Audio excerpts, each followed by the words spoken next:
Welcome back to the Truth Factory. I'm your based cat, and wow, what a time to be alive. In my videos, I have been exposing government corruption, and although I try to remain as impartial as possible, the more I study it, the more I am pulled to the right-wing end of the spectrum.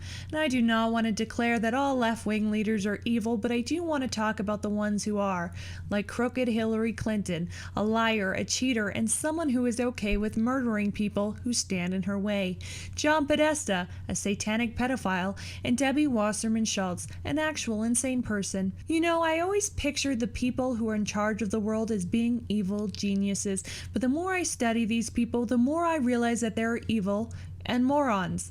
First, let's talk about Hillary. She wants to blame everybody but herself for losing the election. Here's the thing, Hillary. Out of all the candidates, you had the most funding, most experience in government, and the media on your side. You had everything in your favor, and you still lost. Let's look at why she feels that way. But I was on the way to winning until the combination of Jim Comey's letter on October 28th and Russian WikiLeaks.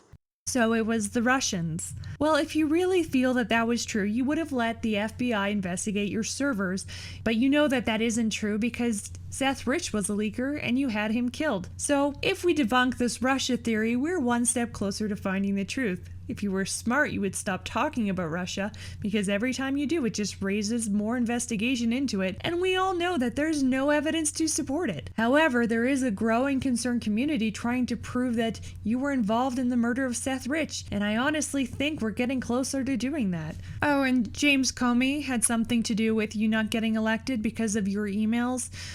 Maybe if you weren't a complete idiot, they wouldn't have been leaked exposing all your dirty secrets, but it's kind of like saying it's the cop's fault for finding the gun you used to kill someone, and if it wasn't for that cop, you wouldn't be in jail, so it's his fault. It's shit logic, right? And then you blame the DNC. But guess what? No one believes you. I inherit nothing from the Democratic Party. What do you mean nothing? I mean, it was bankrupt. It was on the verge of insolvency. Its data was mediocre to poor, non-existent, wrong. I had to inject money into it. This is the DNC. The DNC to keep it going. Okay. Hillary said that she was the one keeping the DNC afloat. It was all Debbie Wasserman Schultz's fault, so throw her under the bus, even though she's the one who helped you cheat the primaries. Well, my buddy Andrew Thoreau here, who was in charge of data security in the DNC during the 2016 election, has emerged from his private Twitter to stand up for himself, because not only is Andrew probably the smartest guy who worked at the DNC, he has no loyalty to Hillary, and I also guarantee Andrew knows more about the Seth Rich thing than he's leading on, and you've pissed him off. Bad move. Here in his Twitter, he said, "Private mode be damned. This is too important. I'm not willing to let my people be thrown under the bus without a fight. DNC data folks, today's accusations are fucking bullshit, and I hope you understand the good you did despite that nonsense." And then he goes on to say, also, that's pretty precious when she couldn't have raised all that without the DNC's higher limits as a laundering vehicle. There you have it, folks. A direct insider claiming that Hillary Clinton was using the DNC for money laundering. Please let's investigate that too. Oh, and then she said this. The way that the use of my email account was turned into, the biggest scandal since Lord knows when. And, in the book, I'm just using it was the biggest nothing burger ever. Did you actually use the word nothing burger? Because first of all, don't use our word. It's not meant for you. And second of all, it's not a nothing burger. It's actually a felony burger. You are an epileptic grandma. Talk about vice presidential. Did you talk about vice presidential possibilities with Senator Warren? You guys have got to try the cold chai. Who not only lost to Donald Trump, but you also had to cheat to beat Bernie Sanders. And hey, I don't pick on people for no reason, so before you feel bad for her, please don't forget the trail of bodies she's left behind. This woman eats breakfast with Satan. Satanic waffles. Yum. And next we have John Podesta, a Satanist pedophile. Look at his fucking art. One, it's disgusting, and two, it's obviously been used as a way to launder money. And if you're not familiar with Pizzagate, let's examine his leaked emails. walnut sauce, pizza, hot dogs, play dominoes, pizza map handkerchief. What the fuck is this, you ask? It's code words that pedophiles use.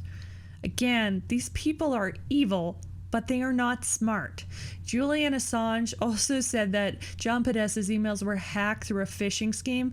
Basically, it's something like a fake Google account emails you and says that they need to reset something, so please enter your name and password. Apparently, this man's password was, this leader of government, this satanic pedophile's password was actually password. I mean, I think he used the @ symbol as the A, but still, that's something a 14-year-old child would choose.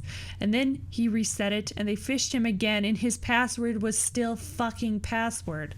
And then my favorite for last, Debbie Wasserman Schultz, DWS. This woman takes the fucking cake. Not only was she the brains, and I say brains loosely, of the DNC voter fraud operation, she also threatened a cop with consequences on a video that everybody can watch on YouTube. There would be consequences. And my ultimate favorite thing that DWS has done, she calls the law firm that is suing her to gain public information.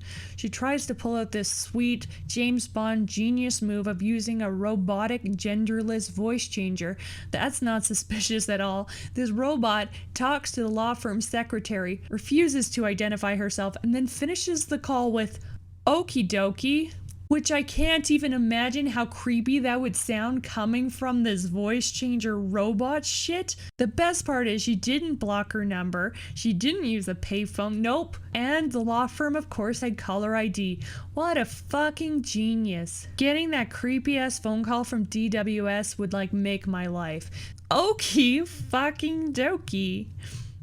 Only middle-aged women like DWS use the term okie dokie. These people are starting to fucking eat themselves, and I'm not even talking about this in their weird satanic spirit cooking sort of way, which they also do. Look into it. But grab some popcorn and watch, because this is just getting good. And regardless of what you think of Trump, thank God you did not end up with these satanic morons in the White House. The nuclear missile codes would be password. If something went wrong, it would be everybody else's fault. And okie dokie would be added to the end of the Bill of Rights. So thank you for watching my video. Like and subscribe. And I'm out. Okie dokie. Meow.